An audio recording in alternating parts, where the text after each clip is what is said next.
Ongole corporation పరిధిలో door to door చెత్త సేకరణ సక్రమంగా నిర్వహించడంతో పాటు డ్రైనేజ్ క్లీనింగ్ ప్రక్రియ పటిష్టంగా నిర్వహించాలని జిల్లా కలెక్టర్ మున్సిపల్ అధికారులను ఆదేశించారు.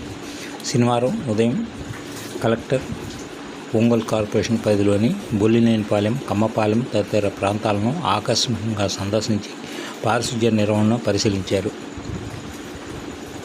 ఆ ప్రాంత ప్రజలతో కలెక్టర్ మాట్లాడుతూ రోజు ఇంటింటికి చెత్త సేకరణ జరుగుతున్నది, చెత్త సేకరణకు శానిటేషన్ సిబ్బంది వస్తున్నారా లేదా, తడి చెత్త పొడి చెత్త వేరు చేస్తున్నారా లేదా అని అడిగి తెలుసుకున్నారు. ఈ సందర్భంగా జిల్లా కలెక్టర్ పారిశుధ్య నిర్వహణపై అసంతృప్తి వ్యక్తం చేశారు. ఒంగోలు నగరంలో పారిశుధ్య నిర్వహణ ఖచ్చితంగా జరగాలని, నిర్లక్ష్యంగా నిధులు నిర్వహించిన శానిటేషన్ సిబ్బందిపై తగిన చర్యలు తీసుకోవడం జరుగుతుందని జిల్లా కలెక్టర్ చెప్పారు. అనంతరం జిల్లా కలెక్టర్ కార్పొరేషన్ పరిధిలోని చెరువు కొమ్ముపాలెంను కూడా సందర్శించి పారిశుధ్య నిర్వహణను పరిశీలించారు. ఈ కార్యక్రమంలో జిల్లా కలెక్టర్ వెంట Ongole municipal commissioner Venkateswararao, municipal health officer Vaishnavi, municipal సిబ్బంది తదితరులు పాల్గొన్నారు.